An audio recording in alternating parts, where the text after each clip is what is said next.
The gala was breathtaking, chandeliers sparkling over the elite of the city, laughter filling the air.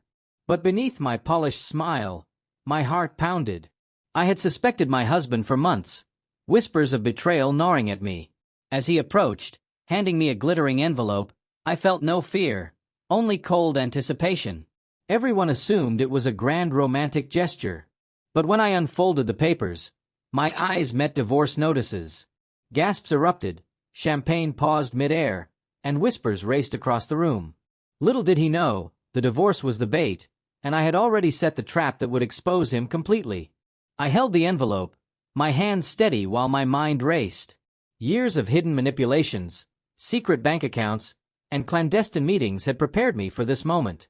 The guest's eyes lingered on us, sensing tension, unaware of the storm about to break. He smiled, smug, thinking I would crumble, humiliated. But I had collected every piece of proof, every betrayal he thought was invisible.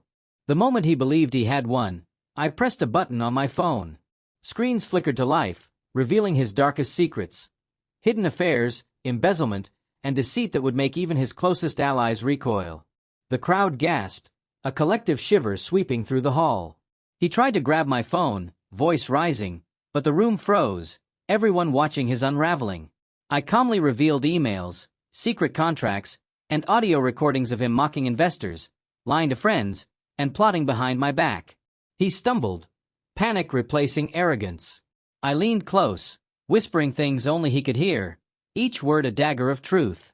The man who had humiliated me in front of the world now realized he was powerless. My revenge wasn't loud, it was surgical, methodical, and designed to destroy everything he valued. I projected videos of him with his hidden lover, moments carefully recorded over months. The crowd, shocked, murmured in disbelief.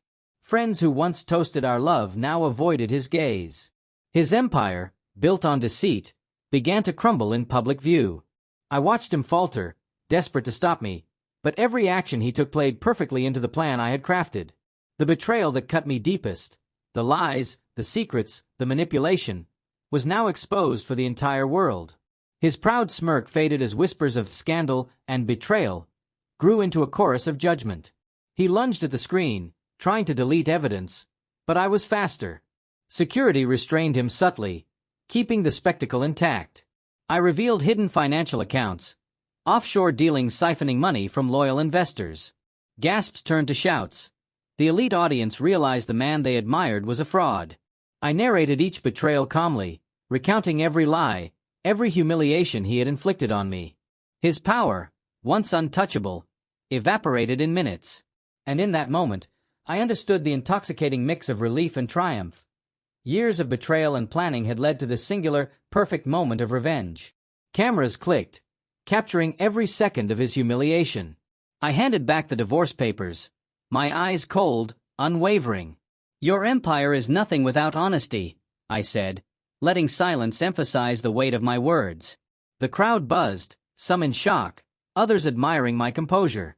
I had turned what was meant to destroy me into the ultimate instrument of exposure. Every lie, every deceit, every betrayal he thought hidden was now public. The man who once controlled our lives, our finances, and our social circle now trembled under scrutiny. And I realized, true power was silent, precise, and merciless. He fell to his knees, voice trembling, begging for mercy. But I didn't grant it. Each whispered apology fell into the void of his shattered credibility. Investors murmured, lawyers scribbled notes, journalists circled like vultures. I walked the room, my presence commanding, my revenge complete. The betrayal that had cut me to the bone now fueled a calculated triumph. Friends who had doubted me now nodded in awe. Every humiliation he had intended for me had rebounded, amplified, and exposed him as a fraud in front of everyone who mattered. I revealed the final piece, proof of his manipulation of mutual friends, planting false stories to isolate me. The room was spellbound, eyes wide, breaths held. He collapsed in his chair, defeated, realizing that his arrogance had been his undoing. I stood tall, every gesture composed, every word measured. The betrayal he had orchestrated to humiliate me had backfired spectacularly. His empire, his pride, his reputation, everything lay in ruins, meticulously dismantled by the woman he thought he could crush with a piece of paper. As the gala ended, the whispers turned into chatter, the scandal spreading like wildfire across social media. I walked away, heels clicking, leaving him crumpled and pleading. Guests lingered, some in awe, some in disbelief, but all witnesses to the ultimate reversal of power. Revenge had been silent but deadly. Betrayal had been met with strategy, patience, and precision. He would never rise again as he had before. And I, finally free from the chains of deceit, felt an intoxicating sense of justice, a satisfaction deeper than any applause or praise could provide. By the time reporters caught up, he was a shadow of the man he once was, broken in public, stripped of pride and empire alike. I walked past him, voice calm, eyes sharp, knowing every betrayal had been repaid in kind. Guests would remember this night forever, the night the woman he tried to humiliate became the orchestrator of his complete downfall. My revenge wasn't messy, it wasn't loud, it was perfect. And as I left the gala, I realized that betrayal, when met with intelligence and patience, could turn the humiliated into the triumphant, and the arrogant into the powerless.